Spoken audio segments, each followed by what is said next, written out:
I must answer. Locals avoided the place, claiming the wind carried eerie melodies at night. But for Lena Harper, a 34-year-old composer with a faltering career, the lighthouse was a last chance to find inspiration. Lena arrived in October 2025, renting a cottage near the cliffs. Her symphony, meant to revive her reputation, was due in a month, but her mind was blank. Haunted by failures and a recent divorce, the lighthouse, looming against the gray sky, felt like a muse. She ignored the townsfolk's warnings, superstitions about siren songs and missing keepers. It's just an old tower, she told herself, hauling her violin and notebook up the spiral stairs. The interior was frozen in time. Rusted lanterns, a cracked logbook, and a gramophone in the keeper's quarters, its needle poised over a warped record. Lena set up her recorder, hoping to capture the ocean's rhythm for her score. That night, as fog smothered the coast, she played her violin, the notes echoing off the stone walls. Then, faintly, another melody answered a haunting, wordless hum that seemed to rise from the sea. Lena stopped, her bow trembling. The hum continued, weaving through her own music, both beautiful and wrong, like a lullaby sung by something ancient. She checked her recorder. It had caught the sound, clear and unnervingly human. Wind through the cliffs, she reasoned, but her skin prickled. The gramophone needle twitched, spinning the record without power. The hum grew louder, now a voice. Play with me. She fled to the cottage, locking the door. Sleep brought nightmares, shadows with liquid eyes, hands pulling her toward the waves. By morning, her recorder was blank, the haunting melody erased. Desperate for answers, Lena visited the town library, finding records of Greyhaven's lost. Since the lighthouse was built in 1843, 7 keepers had vanished, each leaving a note about a song. The last, Amos, was found days before his disappearance, wandering the cliffs, muttering about her voice. Lena's obsession grew. She returned to the lighthouse, playing her violin to lure the voice. It came stronger, singing in a language she didn't know, yet understood. Finish the song and join us. Her fingers moved unbidden, composing a melody that felt like it belonged to someone else. She scribbled it down, a single page, titled The Final Note. It was perfect, her masterpiece, but writing it left her drained, her reflection in the lantern room's glass pale and unfamiliar. That night, the lighthouse shook. The gramophone blared, its record spinning backward, spewing distorted wails. Lena's score glowed faintly on the table, the ink shifting, forming symbols that pulsed like a heartbeat. The voice was inside now. You're mine. Shadows slithered from the walls, their forms humanoid but fluid, eyes glinting like oil slicks. They circled her, humming her own melody. Lena ran, but the stairs looped endlessly, each turn bringing her back to the lantern room. The glass walls reflected not the ocean, but a churning abyss, faces pressing against it. Amos, the other keepers, their mouths open in silent screams. The voice laughed, complete it or stay forever. In a panic, Lena grabbed her score and tore it, scattering the pieces. The shadows shrieked, the lighthouse trembling as if in pain. The gramophone exploded, shards cutting her arms. She stumbled outside, collapsing on the cliffs. Dawn broke, the fog lifting, and the lighthouse stood silent, its door sealed as if never opened. Lena fled Greyhaven, her symphony unwritten. She burned her violin, moved inland, and swore never to compose again. But the melody lingered, humming in her dreams. Months later, a package arrived at her new apartment, no sender, no postmark. Inside was a single sheet of music, her handwriting titled The Final Note. The ink was wet, smelling of salt and decay. She called the Greyhaven sheriff, who sent a deputy to Widow's Point. The lighthouse was empty, the logbook untouched since Amos's note. But on the cliffs, they found Lena's recorder, playing a loop of her voice singing the haunting melody, though she hadn't returned. Her cottage was searched, her belongings were gone, replaced by a single note. The song calls. I answered. Fishermen avoid Widow's Point now. On stormy nights, they hear a violin over the waves, joined by a chorus of voices that never fade. The lighthouse remains dark, but some swear its beacon flickers briefly, illuminating a figure at the edge of the cliff, playing one final note before disappearing into the sea. The hiker saw something he wasn't supposed to see. The Appalachian Trail stretched like a vein through the dense forests of northern Maine, where the trees grew so thick they swallowed sunlight. Ethan Caldwell, a 28-year-old photographer with a taste for solitude, hiked its lesser-trodden paths in September 2025. His goal was simple: capture the untamed beauty of the wilderness for a freelance gig. His backpack held a Nikon, a journal, and enough supplies for a week. He didn't expect company. Most hikers avoided this stretch, spooked by rumors of missing campers and strange lights in the woods. By the third day, Ethan was deep in the forest, miles from any road. The air was crisp, scented with pine and damp earth. He set up camp near a nameless creek, its water black under the canopy. As dusk fell, he noticed an oddity. His compass spun lazily, refusing to settle. "Cheap gear," he muttered, relying on his map instead. That night, under a moonless sky, he heard it a low hum, like a distant engine, pulsing through the ground. It wasn't animal, wasn't natural. Curiosity tugged at him. The next morning, Ethan followed the creek upstream, chasing the hum's source. His camera hung around his neck, ready to snap anything unusual. The forest grew denser, the trail vanishing into a tangle of roots and moss. Then he saw it, a clearing, unnatural in its perfection, as if the trees had been pushed back by an invisible force. At its center stood a structure, a stone arch, weathered and covered in glyphs that seemed to writhe under his gaze. It wasn't on any map, and Ethan had never read of ruins in this part of Maine. He raised his camera, snapping photos. The glyphs glowed faintly, a sickly green, though no light source explained it. The hum intensified, vibrating in his chest. Through the arch, the air shimmered like heat rising from asphalt, showing glimpses of a different forest, darker, with twisted, leafless trees. Ethan stepped closer, his lens capturing the anomaly. That's when he saw her. A figure stood just beyond the arch, humanoid but wrong, too tall, limbs too long, its face a blur of shadow. It didn't move, yet Ethan felt watched, his skin crawling as if ants marched beneath it. He lowered the camera, and the figure was gone. But when he checked the viewfinder, it was there, closer. Its face now a featureless void with pinprick eyes. His hands shook as he backed away, the hum now a deafening drone in his skull.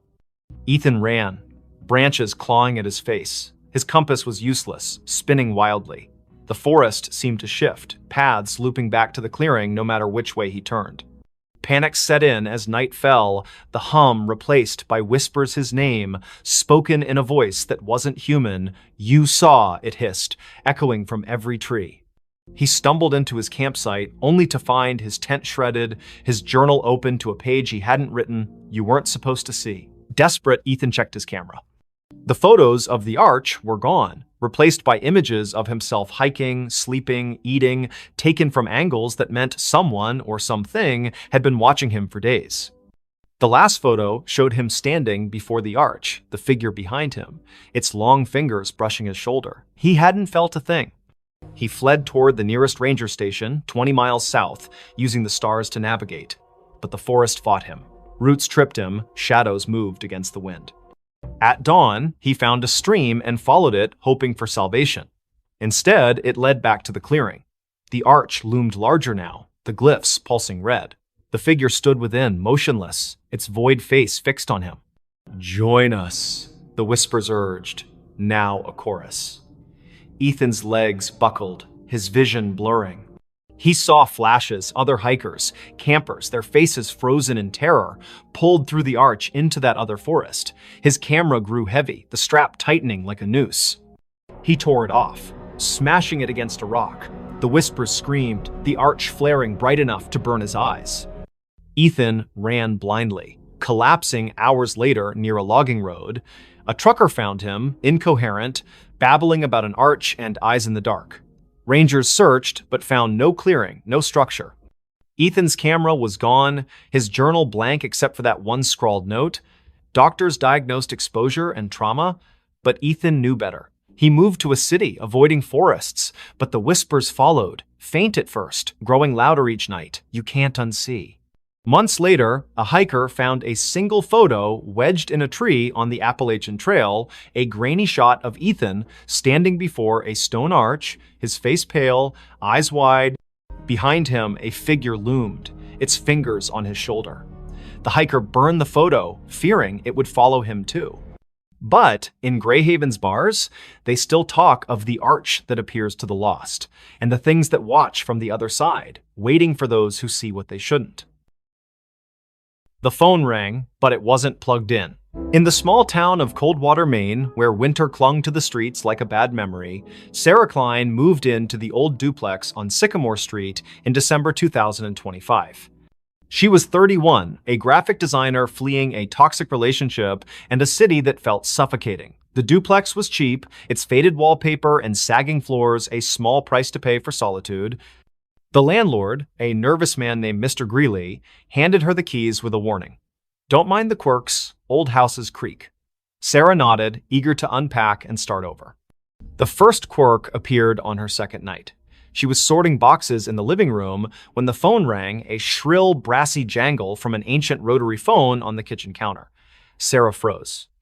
The phone's cord dangled unplugged, its end frayed and caked with dust. She approached it, the ringing growing louder, insistent. Hesitating, she lifted the receiver. Static crackled. Then a voice, low, garbled, neither male nor female, whispered, "You're not supposed to be here." The line went dead, the phone cold in her hand.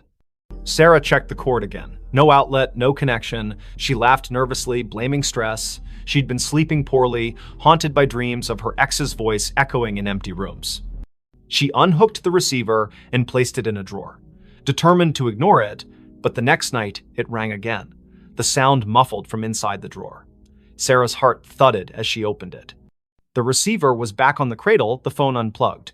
"Leave," the voice hissed when she answered. Sharper this time, like it was closer. She called Mr. Greeley, who chuckled uneasily. "That old thing? Been dead for years. Probably faulty wiring. He promised to send an electrician, but no one came." Sarah tried to focus on work, sketching logos on her tablet, but the phone rang every night at 3:13 a.m., each call more menacing. "Get out, or stay forever," it warned, the static now laced with faint screams. She stopped answering, but the ringing grew louder, vibrating through the walls. Desperate, Sarah dug into the duplex's history. The town library's archives revealed a grim past. In 1974, the previous tenant, Margaret Hale, vanished after neighbors reported hearing her scream during a storm. Her belongings were found untouched, except for a rotary phone unplugged with a note beside it. "It won't stop." Other tenants had fled over the decades, citing noises and bad feelings. A man in 1992 claimed the phone spoke his name before he disappeared. Sarah's dreams worsened. She saw Margaret, pale and eyeless, standing in the kitchen, dialing the rotary phone with skeletal fingers. In the dreams, the walls bled, and the voice from the phone chanted, "Join us." Waking, Sarah found scratches on her arms, as if she'd clawed herself. She bought a new phone, a modern cordless one, but it too rang at 3:13 a.m., unplugged, spitting the same garbled voice. She tried to leave, packed a bag, booked a motel, but the duplex's doors wouldn't open, locks jammed, windows stuck, her car keys vanished, reappearing on the kitchen counter beside the rotary phone. In a panic, she smashed the phone with a hammer. The plastic cracked, but the ringing continued, now emanating from the walls, the floor, her own skull. "You can't break me," the voice laughed. Sarah turned to the internet, posting on X about haunted phones in Coldwater. A local, @Maine Mysteries, replied with a thread about Sycamore Street. The duplex was built on a forgotten burial ground, desecrated in the 1800s. Mediums had visited, claiming a presence, something old, something angry, trapped souls of those who lived there, using the phone as a conduit. The thread ended abruptly. The user hadn't posted since. That night, the ringing was deafening. Sarah, sleepless and fraying, answered. The voice was clear now, almost her own. "Look behind you." She spun, seeing nothing but shadows. But in the hallway mirror, a figure stood Margaret, her face a rotting mask, her hands reaching through the glass. Sarah screamed, dropping the receiver. The lights flickered, and the air grew heavy, smelling of wet earth and decay. She barricaded herself in the bedroom, but the walls pulsed, whispering her name. The phone shattered, reassembled itself on her nightstand, ringing relentlessly. In a final act of defiance, Sarah burned sage, chanting prayers she half remembered from childhood. The ringing stopped, replaced by a howl that shook the duplex. The mirror cracked, and Margaret's form lunged, cold fingers grazing Sarah's throat. Sarah blacked out. She woke at dawn, sprawled on the kitchen floor, the phone silent, its cord still unplugged. The doors opened easily now. She fled, leaving everything behind. The motel clerk in the next town swore she checked in alone, but Sarah felt watched, the voices echo lingering in her ears. Weeks later, a new tenant moved into the duplex. They found a rotary phone, pristine, on the counter. That night, it rang, unplugged, whispering a new name. In Coldwater, they don't talk about Sycamore Street anymore. But those who pass the duplex at 313 A.M. hear it, a faint brassy jangle, and a voice that begs, "Answer me." They dug up the backyard. In the quiet suburb of Elmwood, where picket fences and manicured lawns defined normalcy, the Hargrove family moved into 23 Oak Lane in the spring of 2025. The house was a steal, a charming craftsman with a sprawling backyard, snapped up after the previous owners vanished without a trace. Jenna Hargrove, a single mother of 37, saw it as a fresh start for her and her 12-year-old son, Lucas. The realtor glossed over the prior owner's disappearance, blaming financial troubles. Jenna, eager to escape her own past, didn't press. The backyard was Lucas's favorite part. Overgrown with wildflowers and shaded by an ancient oak, it begged for exploration. He wanted to build a treehouse, so Jenna hired a local landscaper, Mr. Polk, to clear the tangle of weeds and level the ground. Polk, a grizzled man with eyes like chipped flint, hesitated. "Folks say this yard's bad luck," he muttered, glancing at the oak. "Last owners dug here. Never seen again." Jenna laughed it off small-town gossip. The digging began on a Saturday, the air thick with the scent of turned earth. Lucas watched from the porch, sketching the oak in his notebook. Polk's crew unearthed roots and rocks, but by noon, they hit something hard. A metallic clang echoed as a shovel struck a rusted box the size of a small coffin, buried 3 feet down. Polk pried it open, revealing a collection of bones, human, weathered, and arranged in a spiral. A cracked locket lay at the center, its photo faded but showing a woman with hollow eyes. Jenna called the police. Sheriff Tate arrived, his face grim. "Not the first time," he said, bagging the bones. He wouldn't elaborate, but Lucas overheard him whisper to a deputy about the Oak Lane curse. The bones were sent for analysis, and digging stopped. That night, the house felt different. The air was heavy, the silence oppressive. Lucas woke to scratching beneath his bedroom floor, like nails clawing wood. "Mice," Jenna reassured him, but her voice wavered. The next day, Lucas found his sketchbook open to a new drawing, not his. The oak was depicted, its branches twisting into faces, their mouths open in silent screams. Jenna, pale, insisted it was a prank, but Lucas noticed her hands trembling. That evening, the backyard changed. The wildflowers wilted, their petals blackening. The oak's shadow seemed to stretch too far, pooling like ink across the lawn. At midnight, the scratching returned, now from the backyard. Lucas peered out his window and froze. The oak's branches swayed, though no wind stirred. Figures moved in the shadows, vague, humanoid shapes that flickered like bad film reels. He woke Jenna, who saw nothing but felt a chill that wasn't there before. "We're leaving tomorrow," she promised. But the car wouldn't start in the morning, its battery drained.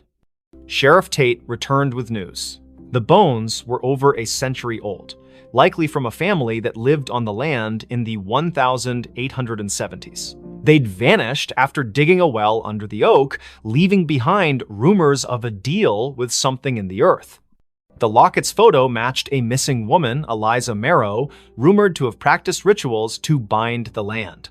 Tate warned Jenna to stay out of the backyard, but Lucas couldn't resist. He sneaked out at dusk, drawn to the oak. The ground where the box was found had shifted, forming a shallow pit.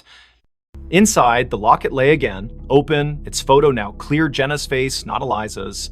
Lucas screamed, dropping it, the ground pulsed, and a voice whispered from the pit, "You dug too deep!" Jenna found him, dragging him inside. The house locked itself, doors jammed, windows sealed. The scratching became a pounding, shaking the walls. Shadows oozed from the floorboards, forming shapes with too many limbs, their eyes glinting like wet stones. "Give us the boy," they hissed, their voices a chorus of gravel and wind. Jenna clutched Lucas, barricading them in the bathroom. She burned sage, a trick from her grandmother, but the smoke curled into symbols matching those on the locket. The shadows laughed, their forms pressing against the door. In desperation, Jenna grabbed a kitchen knife and carved a circle around them, chanting half-remembered prayers. The pounding stopped, but the air grew colder, the shadows retreating to the backyard. At dawn, the doors opened. Jenna and Lucas fled to a motel. Sheriff Tate searched the house, finding nothing. No locket, no pit, just fresh dirt under the oak, as if untouched. The Hargroves never returned. The house was sold again to a young couple who ignored the rumors. They started digging for a garden, and the oak's shadow grew longer. Weeks later, a neighbor reported screams from 23 Oak Lane. Police found the couple's car running, doors open, but no trace of them. In the backyard, a new locket lay under the oak, its photo showing Lucas, his eyes hollow. At night, Elmwood residents hear scratching from the earth, and those who pass the house swear the oak's branches move, reaching for something only they can see. The smile in her last photo. In the sleepy town of Willow Creek, nestled between rolling hills and a sluggish river, Mia Reynolds was known for her photography. At 27, she had a knack for capturing the soul of her subjects' families, weddings, even the town's annual fair. Her studio on Main Street was cluttered with vintage cameras and Polaroids pinned to corkboards. But in November 2025, Mia took a photo that would haunt Willow Creek forever. It started with a commission from the town's historical society. They wanted shots of the old Grayson Manor, a crumbling estate on the outskirts, abandoned since the 1940s. Rumors swirled about its last resident, Evelyn Grayson, who vanished after a fire gutted half the house. Locals whispered of her ghost, a pale figure seen in the manor's broken windows, smiling. Mia, a skeptic, saw it as a chance to boost her portfolio. She arrived at the manor on a foggy afternoon, her Nikon slung around her neck. The air was heavy, smelling of damp wood and something sour like rotting flowers. The manor loomed, its spires jagged against the gray sky, windows like empty eyes. Inside, dust motes danced in her flashlight's beam, illuminating peeling wallpaper and charred furniture. Mia snapped photos, the click of her shutter echoing in the silence. In the upstairs parlor, she found a cracked vanity mirror, its surface clouded but oddly warm to the touch. As she framed a shot, her camera's viewfinder flickered, showing not the room, but a woman pale, with long dark hair, wearing a tattered dress. Her smile was too wide, stretching beyond human limits, her eyes black voids. Mia gasped, lowering the camera. The room was empty, but the mirror reflected the woman, her head tilting as if studying Mia. Heart pounding, Mia fled, her photos untouched. Back at her studio, she developed the images. Most were normal, dusty rooms, broken stairs, but the last photo, taken in the parlor, showed the woman standing behind Mia, her smile splitting her face. Mia's own reflection in the photo was wrong, her eyes wide with terror she didn't remember feeling. She burned the print, but the image lingered in her mind, that smile searing itself into her dreams. That night, her studio phone rang, though the line had been disconnected for months. Static crackled, followed by a voice, soft, feminine, giggling, "You saw me." Mia yanked the cord from the wall, but the ringing continued, now from her cell phone, then her laptop, then nowhere, and everywhere. She locked the studio and ran home, but the giggling followed, echoing in her apartment's walls. Mia confided in her friend Caleb, a librarian with a passion for local history. He dug into Grayson Manor's past, uncovering Evelyn's story. In 1943, Evelyn, a recluse, was suspected of occult practices. Neighbors reported strange lights and chants from the manor. The night of the fire, Evelyn was seen smiling through the flames, unharmed, before vanishing. Her last photo, taken days earlier, showed that same unnatural smile, her eyes black as ink. Caleb warned Mia to stay away, but she couldn't. The manor pulled her back, her camera heavy in her hands. She returned at dusk, the air colder, the manor darker. In the parlor, the mirror glowed faintly, and the woman Evelyn stepped out, her form flickering like a bad signal. "Take my picture," she whispered, her voice in Mia's skull.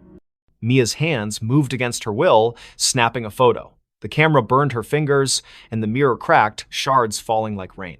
Mia ran, but the manor's doors slammed shut, trapping her. Shadows writhed, forming figures with Evelyn's smile, their mouths stretching impossibly wide.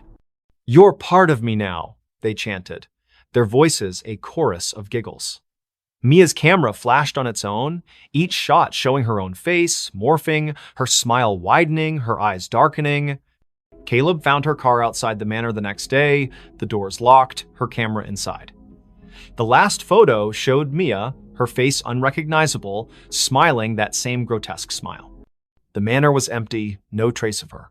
Caleb burned the camera, but the giggling followed him home, echoing from every reflective surface, mirrors, windows, even his glasses. Willow Creek sealed the manor, but Mia's photos began appearing around town, tacked to lampposts, slipped under doors. Each showed her with that smile, her eyes black, standing in places she'd never been. Those who kept the photos heard the giggling, saw her in their mirrors. The town stopped taking pictures, afraid of what their cameras might capture. But at night, in Willow Creek's quiet streets, some swear they see Mia smiling, her camera flashing, waiting for someone new to see her last photo. A child's cry in an empty house. In the forgotten outskirts of Dunhaven, a Rust Belt town where factories stood like tombstones, the house at 9 Hollow Road was a local legend. Its windows were boarded, its paint peeled like dead skin, and its yard was a jungle of thorns. No one had lived there since the 1980s, when the Miller family vanished parents, 2 kids gone overnight. The only trace was a child's shoe found in the attic, stained with something the police never identified. In November 2025, Nora Ellis, a 34-year-old true crime podcaster, saw the house as her next big story. Nora arrived with her recorder, a flashlight, and a skeptical smirk. Dunhaven's locals warned her away, whispering of cries heard at midnight, lights flickering in empty rooms. "Ghost stories pay the bills," she told her producer over the phone, setting up in the house's foyer. The air was thick, smelling of mildew and something sharper, like burnt sugar. Her recorder hummed, capturing the silence until a faint sob broke through, a child's voice trembling from upstairs. Nora froze. The house was supposed to be empty. She called out, "Hello?" Her voice echoed, unanswered, but the sobbing grew louder, coming from the attic. She climbed the stairs, their creaks swallowing her footsteps. The attic door was ajar, though town records swore it was nailed shut after the Millers' disappearance. Inside, the air was colder, the darkness heavier. Her flashlight caught a child's drawing on the floor, stick figures in a circle, their heads scratched out, red crayon dripping like blood. The sobbing stopped. Nora's recorder crackled, replaying the cry on loop, though she hadn't touched it. "Help me," the voice whispered, now inside her head. She stumbled back, her flashlight flickering. In its beam, she saw movement, a small figure darting behind a pile of moldy boxes. "Who's there?" she shouted, but the attic was empty again. Her recorder now played a different sound, laughter, high and cruel, layered over the sobs. Nora dug into the Millers' case that night, holed up in a motel. Old newspaper clippings told of the family's odd behavior before they vanished, parents pale and withdrawn, the children, Anna and Tim, seen drawing strange symbols in the yard. A neighbor claimed Anna spoke of friends in the walls who sang to her. The police found no bodies, no clues, only that shoe, a girl's sneaker, size 3, with stains that tested inconclusive. Back at the house the next day, Nora set up motion sensor cameras. At dusk, the sobbing returned, now from the basement. She descended, the stairs slick with dampness. The basement was a maze of crates and rusted pipes, the air thick with the burnt sugar smell. Her camera caught nothing, but her recorder picked up whispers. "Stay with us." A child's handprint appeared on a crate, wet and glistening, though the floor was dry. Nora's skin crawled as the sobbing turned to giggles, echoing from every corner. She found a loose floorboard, prying it up to reveal a tin box. Inside were Anna's drawings, dozens of them, showing a faceless figure with too many arms, surrounded by crying children. A note, in childish scrawl, read, They want us to stay forever." As Nora read, the basement door slammed shut. Her flashlight died, and the giggles became screams. Not a child's, but something older, hungrier. "You found us," it hissed. Nora's cameras failed, their footage corrupted, showing only static with faint outlines of a child's face, eyes black. She ran, but the house seemed to shift, hallways looping, doors leading back to the basement. In the attic, the drawings had multiplied, covering the walls, now depicting Nora alongside the faceless figure. Her recorder played her own voice, screaming, though she hadn't opened her mouth. Desperate, she smashed a boarded window, crawling into the thorn-choked yard. The cries followed, now outside, circling her. She stumbled to her car, driving to the motel, but the rearview mirror showed Anna's face, her eyes hollow, her mouth a gaping smile. Nora swerved, nearly crashing, and the face vanished. The next day, she returned with a priest, Father Daniels, who paled at the house's threshold. "This isn't a haunting," he whispered. "It's a trap." He sprinkled holy water, but it hissed, evaporating on the floor. The cries erupted, shaking the walls, and the priest fled, clutching his cross. Nora stayed, recording one last episode. "Whatever took the Millers is still here. It wants me too." That night, Nora vanished. Her car was found at 9 Hollow Road, her recorder inside, playing a loop of a child's cry and her own screams. The house was empty, the drawings gone, but neighbors reported lights in the attic. A new family moved in months later, unaware of the history. Their daughter found a shoe in the attic, Nora's stained with something red. At midnight, they heard it, a child's cry echoing from an empty house, calling them to stay. The elevator never stopped on the same floor. In the heart of Ashwood City, where skyscrapers cast long shadows over neon-lit streets, the Crestview Towers stood as a relic of faded glory. Built in the 1970s, its 30 floors housed a mix of offices, apartments, and rumors of strange happenings. By December 2025, most tenants had fled, spooked by flickering lights and whispers in the halls. But for Riley Tate, a 29-year-old freelance coder scraping by, the cheap rent on the 22nd floor was worth the eerie vibes.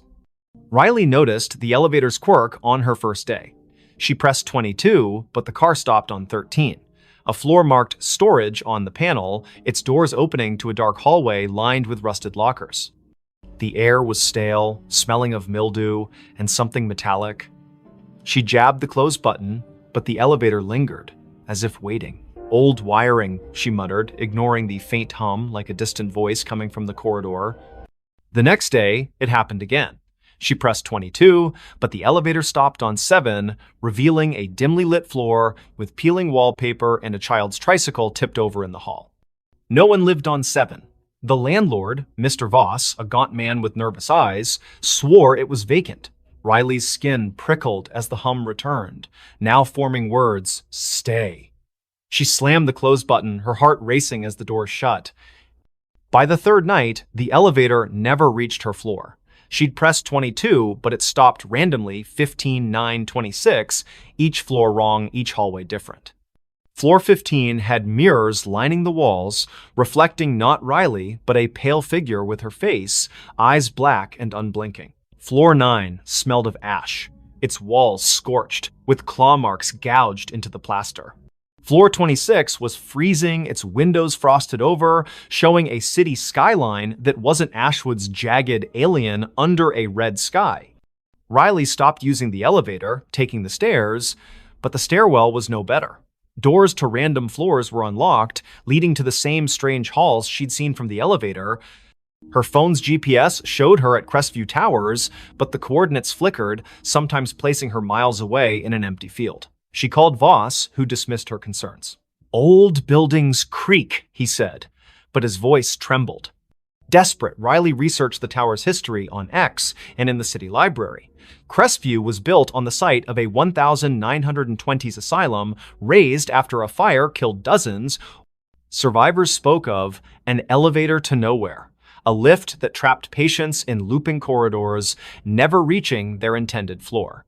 The asylum's last director, Dr. DNM, Alara Finch vanished in the fire, leaving a journal describing doorways that opened to other places, other times, sealed by rituals she couldn't complete.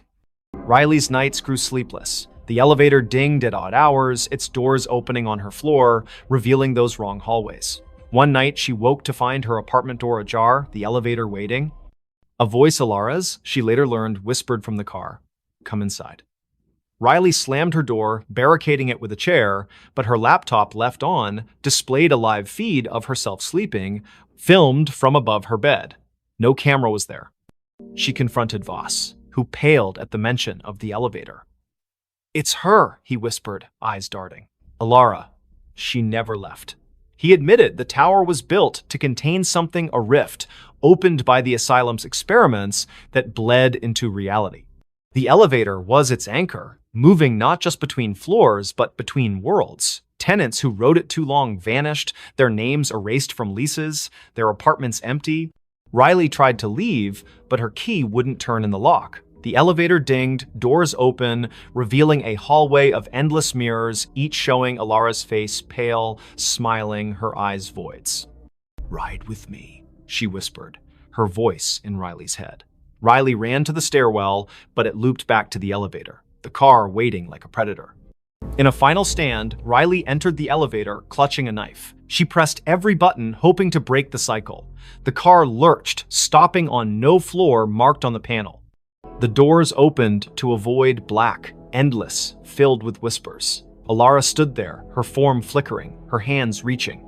Riley slashed wildly, the knife passing through air, but the elevator shook, sparks flying, the doors shut, and the car plummeted. Riley woke in her apartment, the elevator silent, her knife was gone, her hands bloodied. She fled Crestview Towers, never returning. The landlord reported her missing, but her apartment was empty, her name gone from the lease.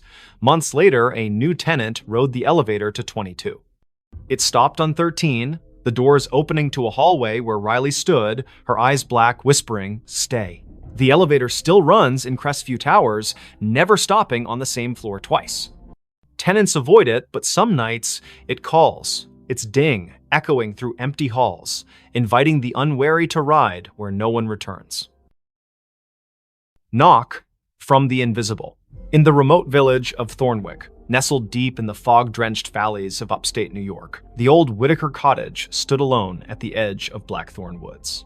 Its clapboard walls sagged, and its windows were clouded with grime, yet it drew Clara Wren, a 32-year-old writer seeking solitude to finish her novel. In January 2026, she rented the cottage, ignoring the locals' warnings about its history. "People don't stay long," the grocer said, his eyes darting to the woods. "It knocks, and then it takes." Clara dismissed it as folklore.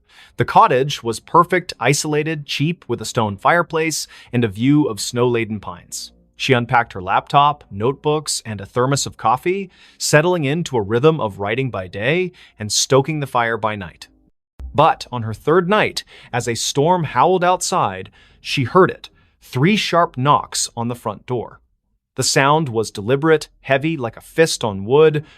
She froze, her pen hovering over the page. The door was locked, the windows shuttered. She called out, "Who's there?" No answer. The wind screamed, but the knocks came again, 3, slow, from the door. Clara grabbed a flashlight and peered through the peephole. Nothing but swirling snow. She opened the door, heart pounding, but the porch was empty, the snow undisturbed, no footprints, no tracks. The knocks returned the next night, now from the bedroom wall. 3, always 3, rhythmic and insistent. Clara checked every inch of the cottage attic, crawl space, even under the floorboards. Nothing. Her phone had no signal, the Wi-Fi dead. She drove to town, asking about the cottage's past. The librarian, an elderly woman named Mrs. Hale, paled. "The Whitakers," she whispered. "They built it in 1890. All 5 vanished by 1893. Neighbors heard knocking before each one disappeared. They called it the Invisible." Clara scoffed but bought salt and sage, sprinkling the former around doors and burning the latter, as Mrs. Hale suggested. That night, the knocks moved to the ceiling, louder, shaking dust from the beams. "Let me in," a voice whispered, soft and genderless, seeping from the walls. Clara's flashlight caught movement, a shadow darting across the room, formless yet heavy like a weight in the air. She screamed, barricading herself in the bathroom, but the knocks followed, now inside the mirror, the glass rippling like water. She found a diary under a loose floorboard the next day, its pages brittle, written by Eliza Whitaker. "The invisible comes at night," it read. "It knocks to be let in, but it's already here. It wants a vessel."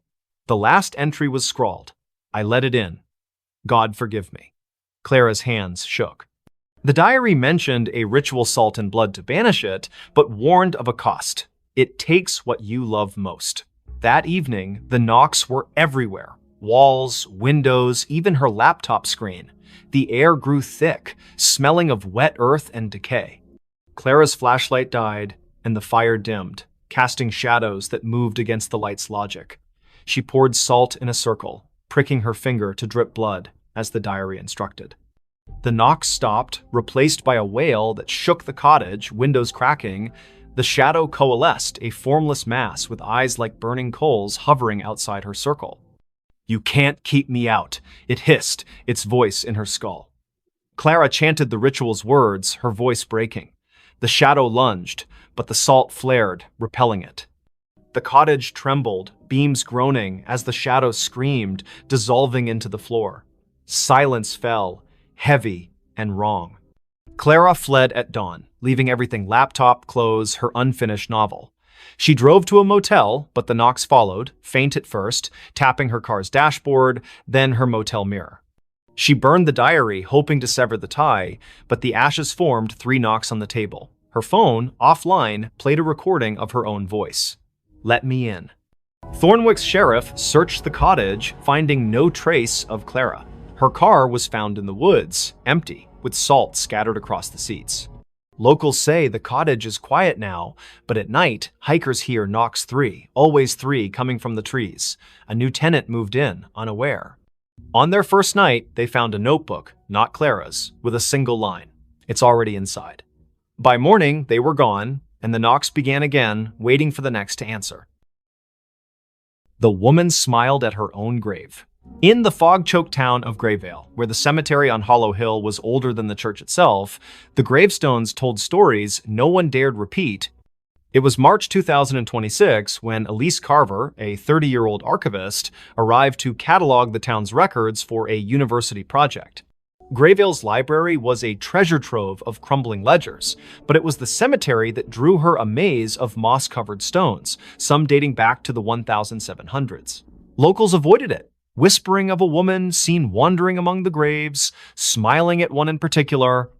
Elise, ever the skeptic, dismissed the tales as rural superstition. She set up in a rented room above the town's only inn, her nights filled with dreams of fog and footsteps. Her first visit to the cemetery was uneventful, her camera snapping photos of weathered epitaphs under a gray sky. But one grave stood out: Margaret Vane, 1894, 1924, taken by the mist. The stone was pristine, untouched by time, its inscription sharp. Elise's fingers brushed it, and a chill sank into her bones, though the air was still. That night, her photos wouldn't load. The camera's screen flickered, showing not the cemetery, but a woman pale, with dark hair and a smile that stretched too wide, standing before Margaret's grave. Elise's heart pounded. She hadn't seen anyone there. She deleted the image, but her laptop crashed, rebooting to a desktop wallpaper of the same woman smiling directly at her. The innkeeper, Mrs. Dowell, noticed Elise's unease at breakfast. "You've been to Hollow Hill," she said, her voice low. "Don't go back. Margaret doesn't like visitors." She spoke of 1924, when Margaret Vane, a recluse, was found dead in her home, smiling, with no cause of death. Days before, she'd been seen at her own grave, digging in the dirt, her smile unnerving witnesses. Since then, those who lingered at her grave vanished, their names added to the cemetery's mistaken stones. Elise, stubborn, returned to the cemetery. The fog was thicker, curling like fingers around the graves. She found Margaret's stone again, now surrounded by fresh dirt, as if someone had dug and refilled it. Her camera clicked, but the lens caught a shadow moving behind her, a woman, her dress tattered, her smile a slash of white. Elise spun, finding nothing but fog. Her recorder, left running, picked up a whisper, "You're mine." Back at the inn, Elise's dreams turned vivid. Margaret stood at her grave, smiling, her eyes black voids. "Join me," she mouthed, her voice echoing in the room. Elise woke to find her window open, fog seeping in, and her camera full of new photos. Her sleeping, her walking, her standing at the grave, Margaret always behind her, smiling. She burned sage, a trick from her mother, but the smoke formed Margaret's face, grinning. Desperate, Elise scoured the library. A 1924 journal, hidden in a locked drawer, told of Margaret's pact with the mist, a ritual to cheat death, binding her soul to the cemetery. She'd smile at her grave to seal the bargain, trapping others to sustain her.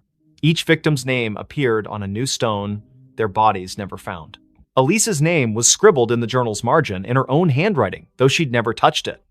That night, the fog invaded the inn. Elise's door wouldn't lock, her phone dead. She fled to the cemetery, hoping to break the cycle. Margaret's grave was open, a yawning pit. Inside, bones gleamed, and a mirror lay propped against the dirt, reflecting not Elise, but Margaret, smiling, her hands reaching through the glass. "Stay forever," she whispered, her voice in Elise's skull. Elise smashed the mirror, shards cutting her hands. The fog screamed, the grave collapsing, burying the bones. She ran, the town blurring past, until she reached a gas station miles away. She never returned to Grayville. Her photos left behind were found by the innkeeper, each showing Elise at the grave, Margaret's smile growing wider, her face merging with Elise's. Months later, a new archivist came to Grayville. They found a fresh stone in the cemetery. Elise Carver, 1995-2026, taken by the mist. Locals swear they see her at dusk, standing by the grave, smiling a smile too wide. Her eyes too dark.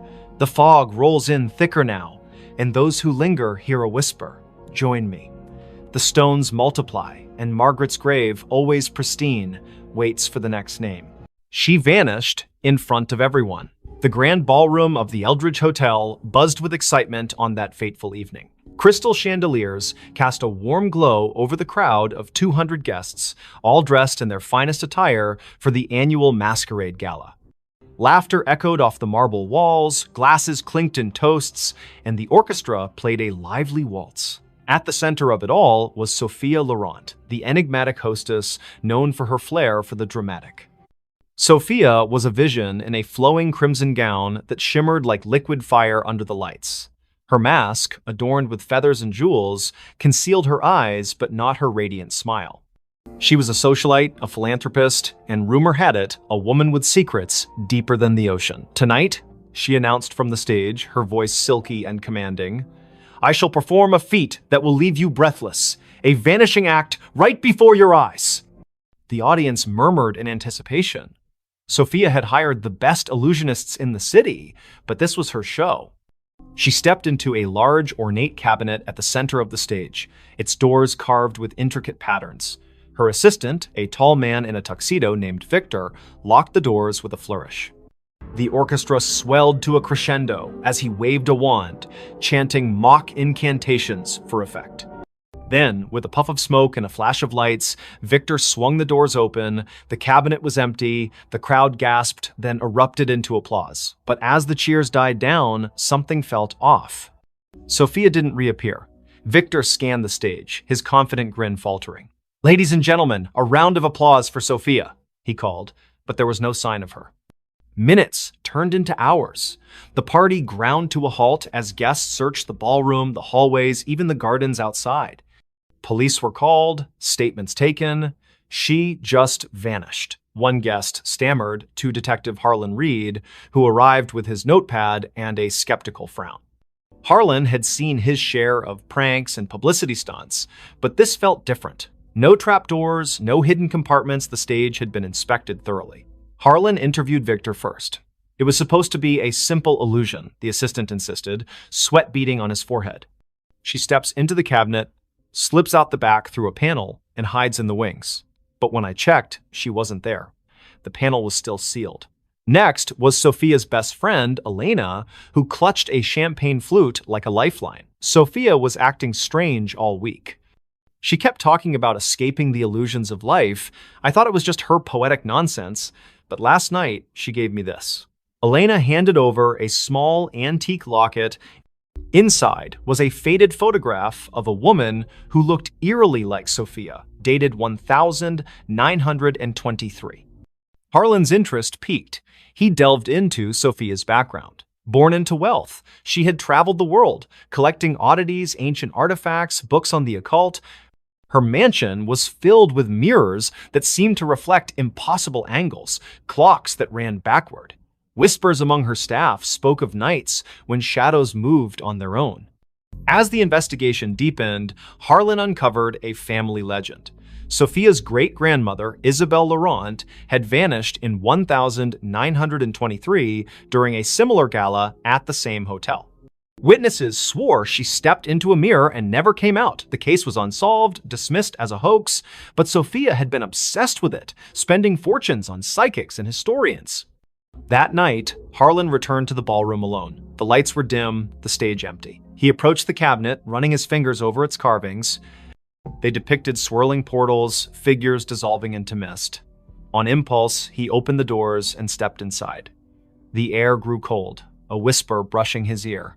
"Find me." He spun around, but the doors had shut. Panic surged as the world blurred. When he burst out, the ballroom looked different. Dustier, the chandeliers tarnished.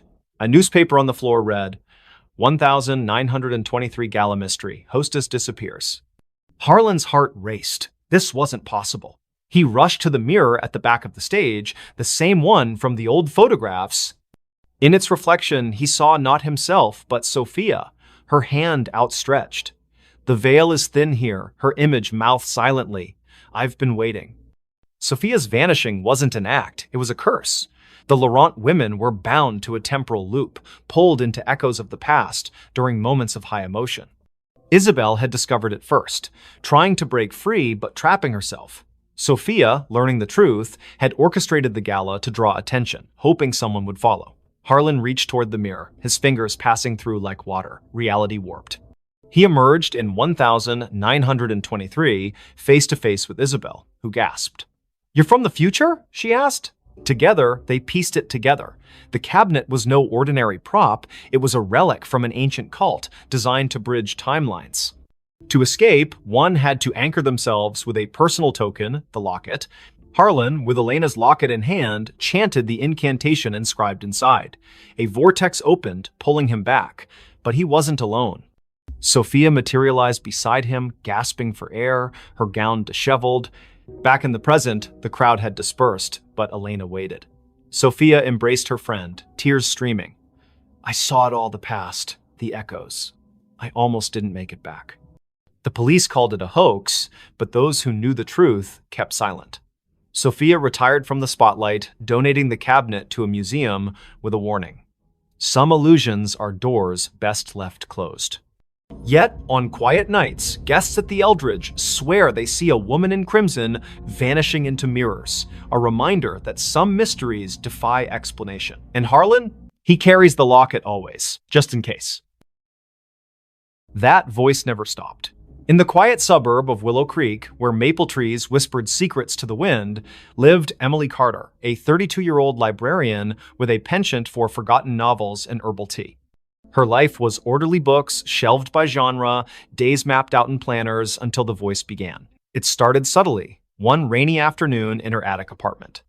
Emily was sorting through old vinyl records when a soft murmur echoed in her mind. "Turn left at the corner." She froze, glancing around the empty room. No radio, no neighbors audible through the thin walls. Shaking it off as fatigue, she continued her day. But the voice persisted. That evening, as she walked home from the library, it whispered again. "Cross the street now." She obeyed instinctively, and seconds later, a speeding cyclist barreled past where she'd been standing. Her heart pounded. Coincidence? Or something more? By morning, the voice was a constant companion. "Don't eat the yogurt, it's spoiled." Sure enough, the carton smelled off. "Call your sister, she needs you." Emily dialed, and her sister Sarah answered in tears, her job lost, spiraling into despair. The voice guided Emily through comforting words, turning the call into a lifeline. At first, Emily embraced it. Guardian angel, she joked to herself, researching auditory hallucinations online. But doctors found nothing wrong. No tumors, no schizophrenia markers. Stress-induced, one psychiatrist said. Yet the voice grew bolder, more insistent. Go to the park at dusk, bench by the fountain. Emily complied, curiosity overriding caution. There, an elderly man sat, clutching a faded photo. The voice urged, ask about his daughter. The man, Mr. Harlan, poured out his story, a child lost decades ago in a hit and run. Emily's questions led to a breakthrough. She recalled a library archive mentioning a similar unsolved case. Together, they uncovered clues pointing to a local businessman. Word spread. People sought Emily out, the woman who knew things. A grieving mother found closure about her son's disappearance. A businessman avoided a fraudulent deal. The voice was infallible, but it never revealed its source. Who are you? Emily pleaded silently one night, staring at her reflection. A friend, it replied, warm yet distant. As months passed, the voice's demands escalated. Break into the old warehouse on Elm Street. Emily hesitated. This crossed lines. But visions flooded her. A kidnapped child hidden there. She went, heart racing, and found the boy, alerting police anonymously. Heroic, yet terrifying. The voice was reshaping her life, pulling her from quiet anonymity into shadows of danger.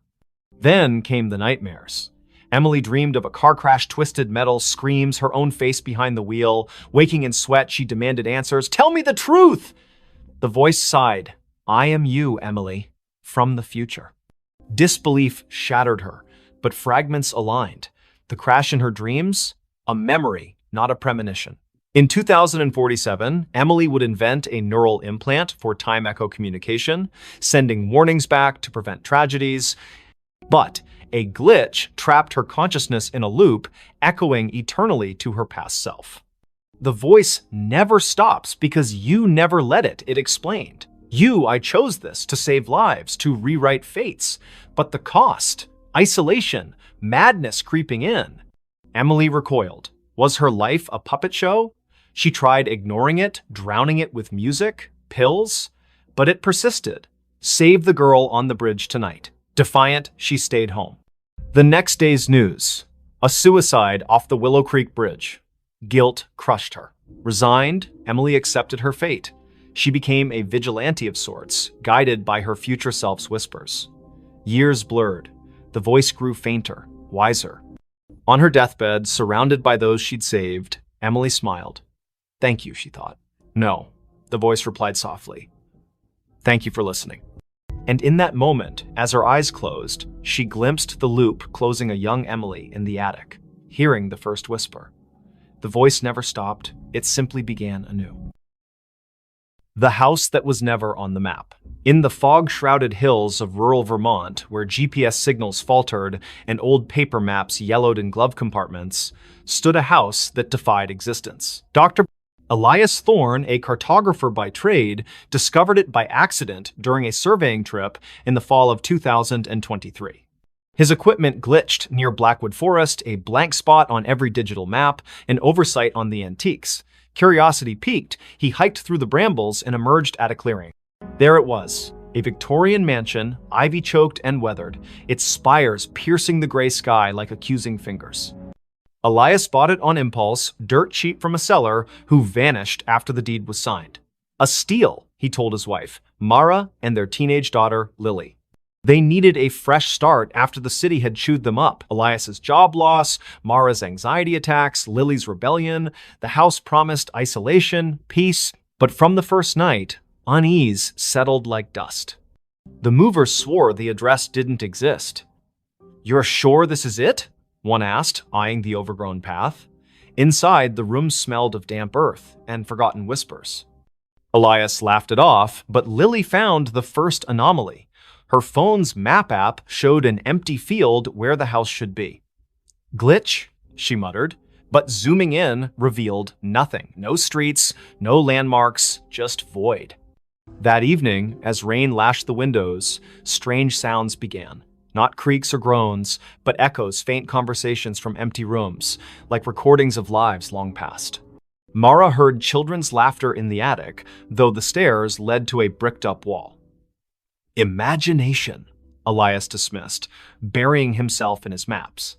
He spread them across the dining table, marking the house's location obsessively. But no matter how he plotted coordinates, the ink bled, lines curving away as if repelled. Lily explored the basement first. Flashlight in hand, she descended creaking stairs into a labyrinth of cobwebbed shelves. Amid dusty crates, she found a leather-bound journal dated 1897.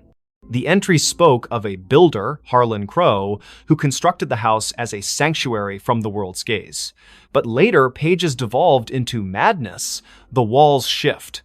Doors open to nowhere. It hides us from maps, from reality itself. The last entry, we are not alone.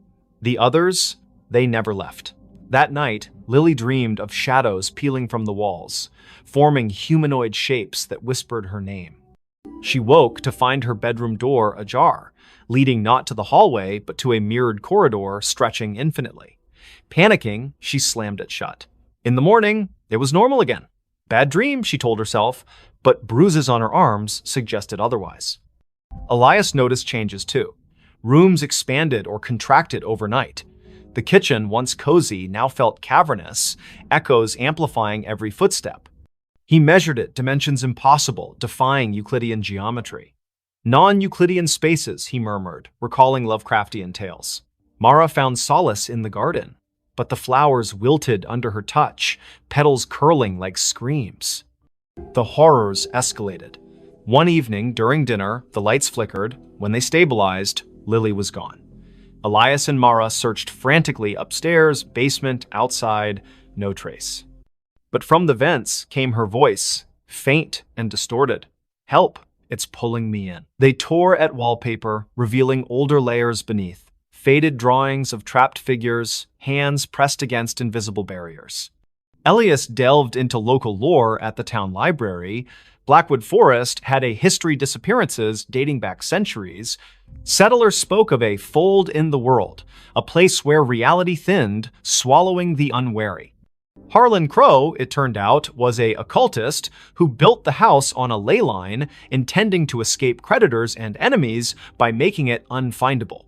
But the ritual backfired, anchoring the house in a liminal space, a pocket dimension that fed on inhabitants. That night, Mara vanished too. Elias heard her screams from the attic, now inexplicably accessible. He climbed, finding a room filled with mannequins posed in frozen agony faces, twisted, eyes hollow. One wore Mara's necklace. "No," he gasped, backing away. The door sealed behind him. Alone, Elias confronted the truth. The house wasn't on maps because it wasn't fully here. It existed in the cracks between worlds, luring souls to sustain itself. Whispers surrounded him now. Voices of the lost, including Lily and Mara, begging for release. He tried to leave, but the front door opened to the same foyer, looping eternally. In desperation, Elias burned his maps in the fireplace. Flames roared, illuminating shadows that coalesced into forms Crow and his victims, their eyes pleading. "Join us!" they chorused. As the fire died, Elias felt himself fading, his outline blurring like erased ink. Search parties combed Blackwood Forest for weeks, but found no house, no family. The Thorn disappearance became another legend, whispered in town. Yet, on foggy nights, hikers swear they glimpse a mansion in the trees, one that vanishes when approached, forever unmarked, eternally hungry. Police found something under the bed. The call came at 3:17 a.m., shattering the quiet of Willowbrook's police station.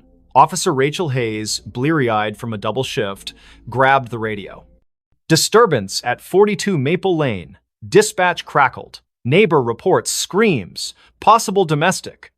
Rachel exchanged a glance with her partner, Officer Tom Carver. They'd patrolled this sleepy suburb for years. Nothing ever happened on Maple Lane. The house was a modest two-story, its porch light flickering like a dying star.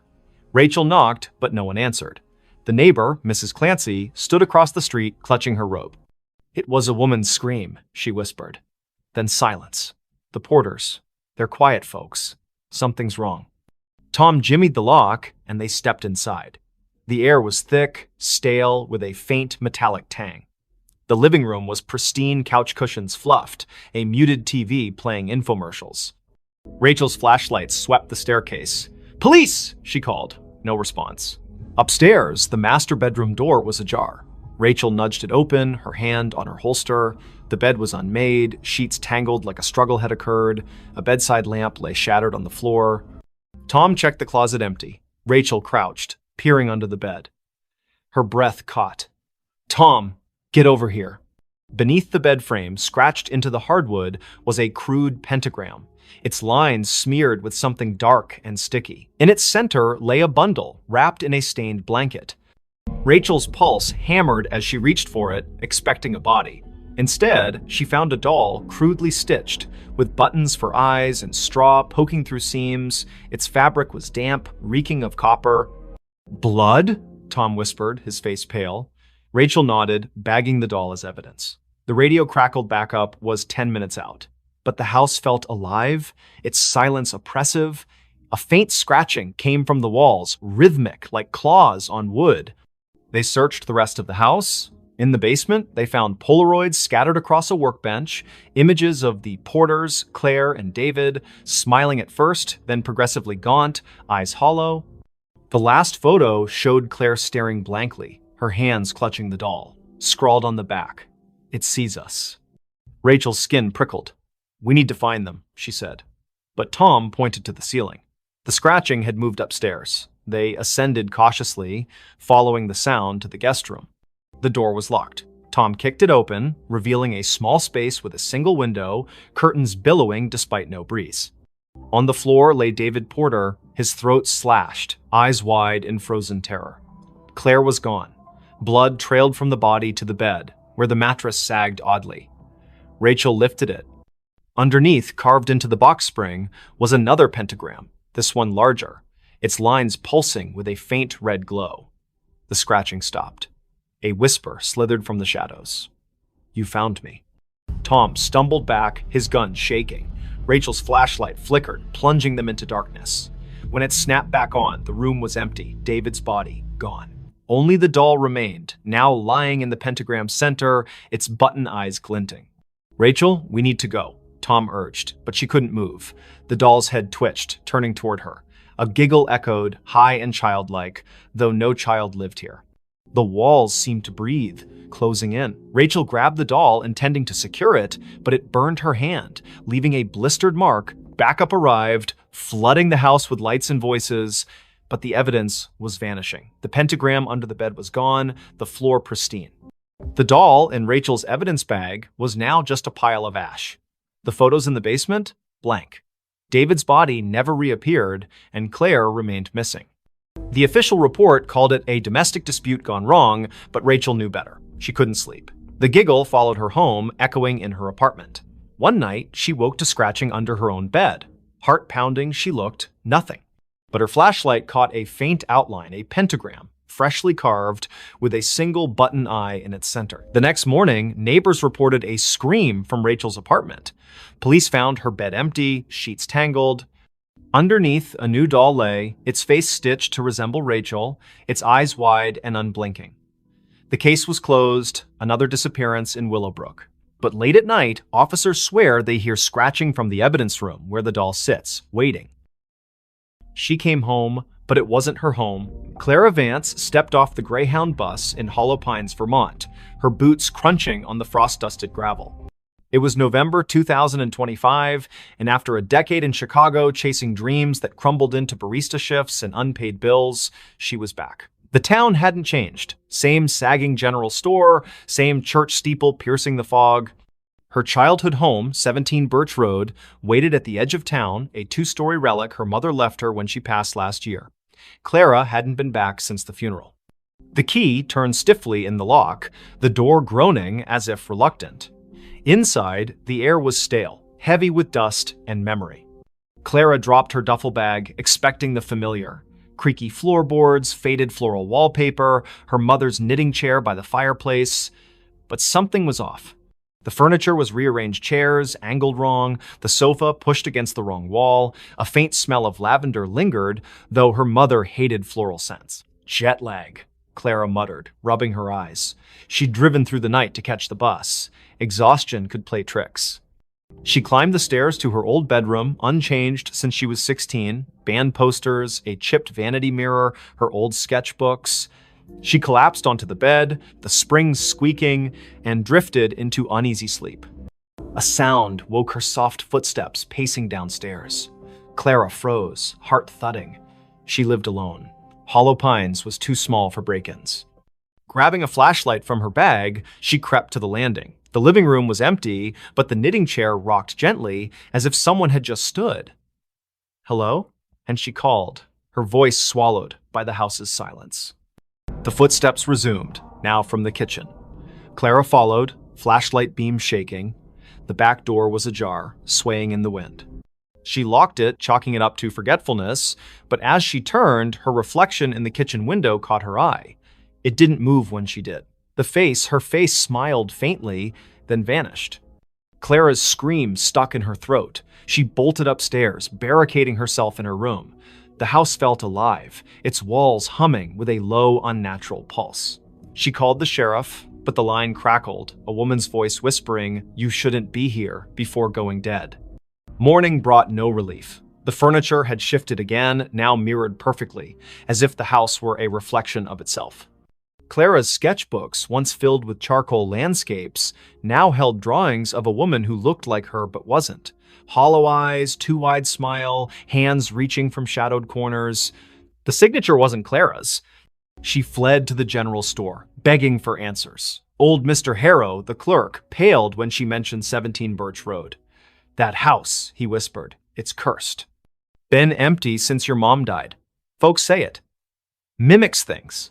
People. Places." He told of a girl in the 1950s, Abigail, who vanished after moving in.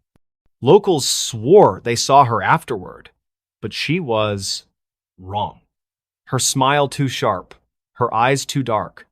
Clara laughed it off small-town superstition, but dread gnawed at her. Back at the house, she found a trap door under the rug, one she'd never seen as a child. It led to a basement, damp and cold, its walls etched with spiraling symbols that pulsed faintly under her flashlight. At the center stood a cracked mirror, twice her height. In it, Clara saw not herself, but the other woman, her doppelganger, wearing Clara's clothes, mimicking her movements with a delay, like a lagging video feed. "This is my home now," the reflection-mouthed, voice echoing in Clara's skull. She stumbled back, tripping over a box of her mother's things. Inside was a diary, pages brittle. Her mother wrote of the other Clara, a presence that appeared after Clara left for Chicago. "She walks my halls, wears my daughter's face. I locked the mirror, but she's breaking through." Clara's blood ran cold. Her mother hadn't died of a heart attack. She'd been found in the basement, clutching a rosary, eyes wide with terror. The coroner never explained the claw marks on her arm. That night, the house turned hostile. Doors slammed shut, locking Clara in the living room. The doppelganger appeared in every reflective surface: windows, the TV screen, even a spoon on the table each time closer, her smile stretching wider. "Give me your place," she hissed, her voice a distorted echo of Clara's. Desperate, Clara smashed the basement mirror, hoping to sever the connection. Shards flew, but the doppelganger laughed, her form coalescing from the fragments into a physical being. It lunged, cold fingers grazing Clara's throat. She fought back, shoving it into the trapdoor, which slammed shut. The house shook, walls cracking as if enraged. Clara fled, never looking back. She hitchhiked to Burlington, renting a motel room. But the nightmare followed. Her reflection in the bathroom mirror flickered, showing the doppelganger's face. On her phone, photos of Hollow Pines showed a house that wasn't there, an empty lot where 17 Birch Road should be. Weeks later, a new family moved into a vacant house on Birch Road. They found Clara's duffel bag, her sketchbooks, but no Clara.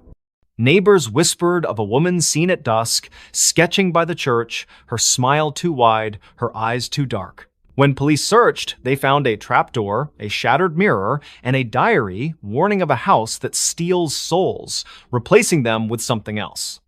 Clara was never found. But in Hollow Pines, they say she still walks, trying to come home to a house that was never hers. That night, the mirror started talking. The antique mirror arrived at the thrift store on a damp October morning in 2025, its gilded frame tarnished, its glass clouded like a cataract eye. Nora Blake, a 29-year-old artist with a penchant for salvaging broken things, bought it for $10. "It's got character," she told the cashier, ignoring the way his hands shook as he wrapped it. Her apartment in downtown Ashwick, a crumbling mill town, was already a mosaic of thrift finds, chipped teacups, warped books, a clock that ticked backward. The mirror fit right in, hung above her fireplace, reflecting her cluttered living room in muted grays. Nora noticed the oddities that first night.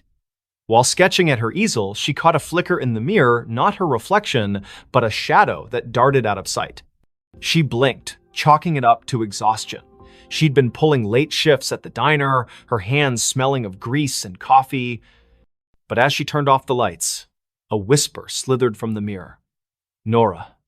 Her name, soft and deliberate, like a lover's sigh.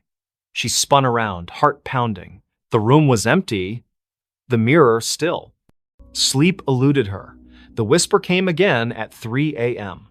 Louder. Look at me. Nora stumbled to the mirror, her breath fogging the glass. Her reflection stared back, but her eyes seemed wrong too wide, pupils dilating like ink spreading in water. She touched the glass. It was warm, pulsing faintly. Stress, she muttered, unplugging every light and crawling back to bed. By morning, the mirror had changed. Its surface was clearer, almost luminous, reflecting details Nora hadn't noticed. A crack in the ceiling, a stain on the rug. But it didn't reflect her. Instead, it showed a woman who looked like Nora, same auburn hair, same freckles, but dressed in a high-collared gown, her expression hungry. "Stay with me," the woman mouthed, her voice echoing in Nora's skull. Nora covered the mirror with a sheet, but the whispers persisted, seeping through the fabric. "You're mine now." She called her friend Milo, a skeptic who fixed electronics and scoffed at ghost stories. He inspected the mirror, finding nothing, no wires, no speakers. "It's just old glass," he said. But his voice trembled when he noticed the sheet had fallen off, the mirror bare again. That night, Nora dreamed of the woman in the gown. She stood in a candlelit room, walls dripping with black mold, chanting in a language Nora didn't know. The woman's hands reached through the dream, clawing at Nora's chest.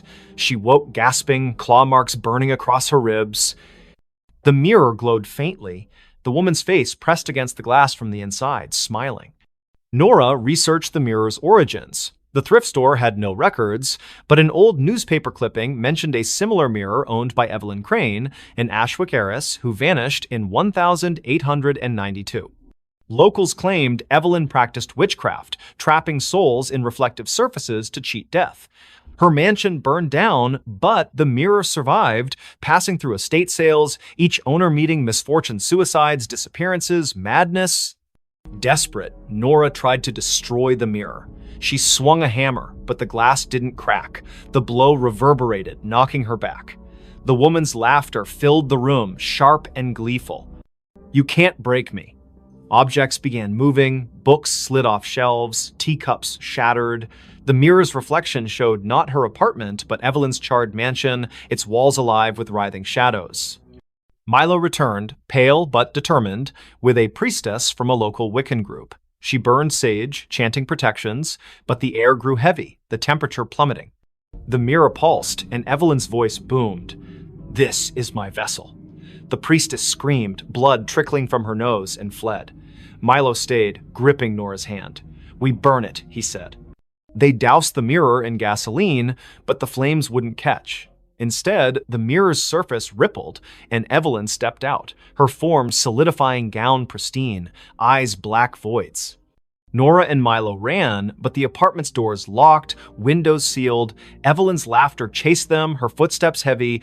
"You invited me in," she taunted, her fingers brushing Nora's neck, cold as frostbite.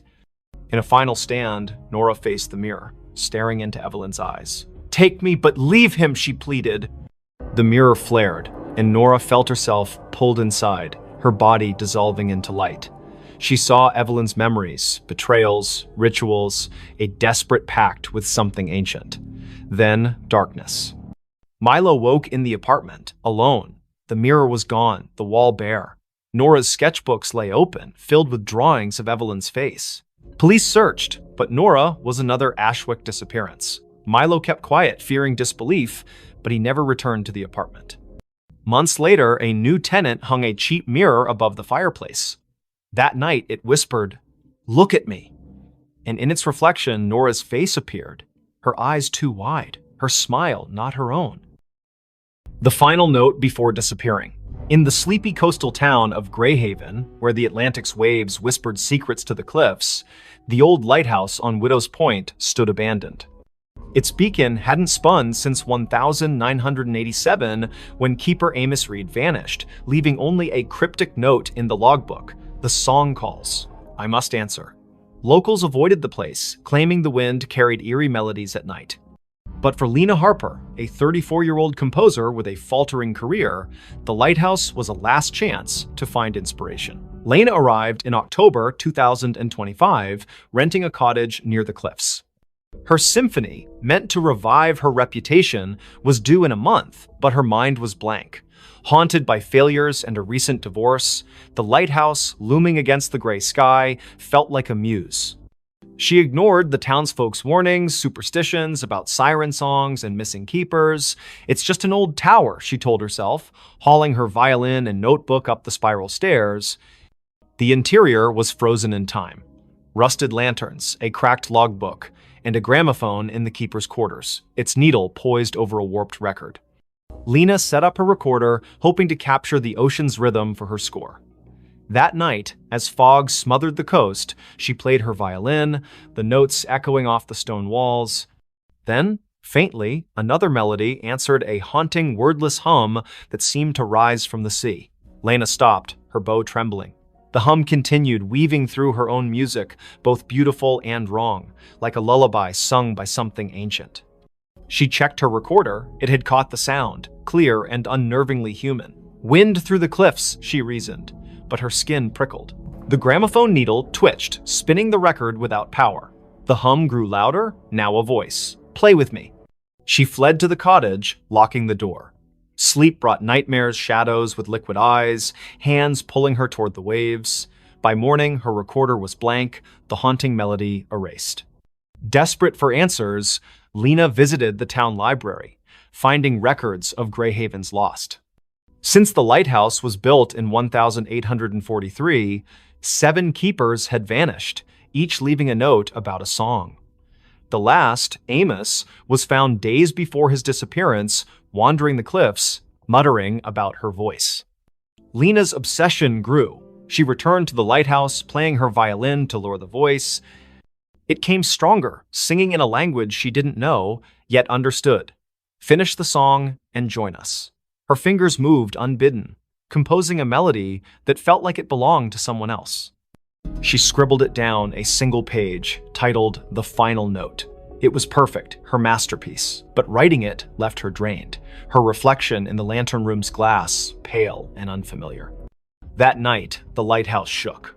The gramophone blared, its record spinning backward, spewing distorted wails. Lena's score glowed faintly on the table, the ink shifting, forming symbols that pulsed like a heartbeat. The voice was inside now. You're mine. Shadows slithered from the walls, their forms humanoid but fluid, eyes glinting like oil slicks. They circled her, humming her own melody. Lena ran, but the stairs looped endlessly, each turn bringing her back to the lantern room. The glass walls reflected not the ocean, but a churning abyss, faces pressing against it. Amos, the other keepers, their mouths open in silent screams. The voice laughed, complete it or stay forever. In a panic, Lena grabbed her score and tore it, scattering the pieces. The shadows shrieked, the lighthouse trembling as if in pain. The gramophone exploded, shards cutting her arms. She stumbled outside, collapsing on the cliffs. Dawn broke, the fog lifting, and the lighthouse stood silent, its door sealed as if never opened. Lena fled Greyhaven, her symphony unwritten. She burned her violin, moved inland, and swore never to compose again. But the melody lingered, humming in her dreams. Months later, a package arrived at her new apartment, no sender, no postmark. Inside was a single sheet of music, her handwriting, titled The Final Note. The ink was wet, smelling of salt and decay. She called the Greyhaven sheriff, who sent a deputy to Widow's Point. The lighthouse was empty, the logbook untouched since Amos's note. But on the cliffs, they found Lena's recorder, playing a loop of her voice singing the haunting melody, though she hadn't returned. Her cottage was searched, her belongings were gone, replaced by a single note. The song calls. I answered. Fishermen avoid Widow's Point now. On stormy nights, they hear a violin over the waves, joined by a chorus of voices that never fade. The lighthouse remains dark, but some swear its beacon flickers briefly, illuminating a figure at the edge of the cliff, playing one final note before disappearing into the sea. The hiker saw something he wasn't supposed to see. The Appalachian Trail stretched like a vein through the dense forests of northern Maine, where the trees grew so thick they swallowed sunlight. Ethan Caldwell, a 28-year-old photographer with a taste for solitude, hiked its lesser-trodden paths in September 2025. His goal was simple: capture the untamed beauty of the wilderness for a freelance gig. His backpack held a Nikon, a journal, and enough supplies for a week. He didn't expect company. Most hikers avoided this stretch, spooked by rumors of missing campers and strange lights in the woods. By the third day, Ethan was deep in the forest, miles from any road. The air was crisp, scented with pine and damp earth. He set up camp near a nameless creek, its water black under the canopy. As dusk fell, he noticed an oddity. His compass spun lazily, refusing to settle. Cheap gear, he muttered, relying on his map instead. That night, under a moonless sky, he heard it a low hum, like a distant engine, pulsing through the ground. It wasn't animal, wasn't natural. Curiosity tugged at him. The next morning, Ethan followed the creek upstream, chasing the hum's source. His camera hung around his neck, ready to snap anything unusual. The forest grew denser, the trail vanishing into a tangle of roots and moss. Then he saw it, a clearing, unnatural in its perfection, as if the trees had been pushed back by an invisible force. At its center stood a structure, a stone arch, weathered and covered in glyphs that seemed to writhe under his gaze. It wasn't on any map, and Ethan had never read of ruins in this part of Maine. He raised his camera, snapping photos. The glyphs glowed faintly, a sickly green, though no light source explained it. The hum intensified, vibrating in his chest. Through the arch, the air shimmered like heat rising from asphalt, showing glimpses of a different forest darker, with twisted, leafless trees. Ethan stepped closer, his lens capturing the anomaly. That's when he saw her. A figure stood just beyond the arch, humanoid but wrong, too tall, limbs too long, its face a blur of shadow. It didn't move, yet Ethan felt watched, his skin crawling as if ants marched beneath it. He lowered the camera, and the figure was gone. But when he checked the viewfinder, it was there, closer. Its face now a featureless void with pinprick eyes. His hands shook as he backed away, the hum now a deafening drone in his skull. Ethan ran, branches clawing at his face. His compass was useless, spinning wildly. The forest seemed to shift, paths looping back to the clearing no matter which way he turned. Panic set in as night fell, the hum replaced by whispers his name, spoken in a voice that wasn't human. You saw, it hissed, echoing from every tree. He stumbled into his campsite, only to find his tent shredded, his journal open to a page he hadn't written, you weren't supposed to see. Desperate, Ethan checked his camera. The photos of the arch were gone, replaced by images of himself hiking, sleeping, eating, taken from angles that meant someone or something had been watching him for days. The last photo showed him standing before the arch, the figure behind him, its long fingers brushing his shoulder. He hadn't felt a thing. He fled toward the nearest ranger station, 20 miles south, using the stars to navigate. But the forest fought him. Roots tripped him, shadows moved against the wind. At dawn, he found a stream and followed it, hoping for salvation. Instead, it led back to the clearing. The arch loomed larger now, the glyphs pulsing red. The figure stood within, motionless, its void face fixed on him. Join us, the whispers urged, now a chorus. Ethan's legs buckled, his vision blurring. He saw flashes, other hikers, campers, their faces frozen in terror, pulled through the arch into that other forest. His camera grew heavy, the strap tightening like a noose. He tore it off, smashing it against a rock. The whispers screamed, the arch flaring bright enough to burn his eyes. Ethan ran blindly, collapsing hours later near a logging road. A trucker found him, incoherent, babbling about an arch and eyes in the dark. Rangers searched, but found no clearing, no structure. Ethan's camera was gone, his journal blank except for that one scrawled note. Doctors diagnosed exposure and trauma, but Ethan knew better. He moved to a city, avoiding forests, but the whispers followed, faint at first, growing louder each night. You can't unsee. Months later, a hiker found a single photo wedged in a tree on the Appalachian Trail, a grainy shot of Ethan standing before a stone arch, his face pale, eyes wide. Behind him, a figure loomed, its fingers on his shoulder.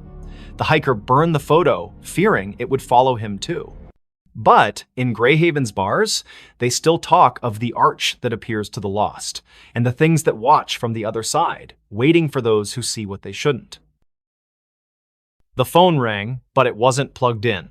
In the small town of Coldwater, Maine, where winter clung to the streets like a bad memory, Sarah Klein moved into the old duplex on Sycamore Street in December 2025.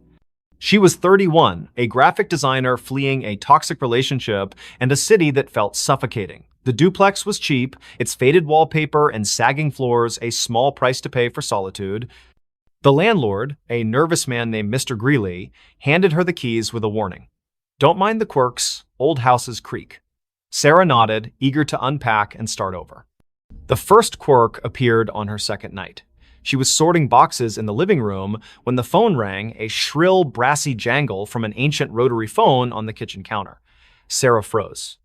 The phone's cord dangled unplugged, its end frayed and caked with dust. She approached it, the ringing growing louder, insistent. Hesitating, she lifted the receiver. Static crackled. Then a voice, low, garbled, neither male nor female, whispered, "You're not supposed to be here." The line went dead, the phone cold in her hand. Sarah checked the cord again. No outlet, no connection. She laughed nervously, blaming stress. She'd been sleeping poorly, haunted by dreams of her ex's voice echoing in empty rooms. She unhooked the receiver and placed it in a drawer, determined to ignore it, but the next night it rang again, the sound muffled from inside the drawer. Sarah's heart thudded as she opened it. The receiver was back on the cradle, the phone unplugged. "Leave," the voice hissed when she answered. Sharper this time, like it was closer. She called Mr. Greeley, who chuckled uneasily. "That old thing? Been dead for years, probably faulty wiring. He promised to send an electrician, but no one came." Sarah tried to focus on work, sketching logos on her tablet, but the phone rang every night at 3:13 a.m., each call more menacing. "Get out, or stay forever," it warned, the static now laced with faint screams. She stopped answering, but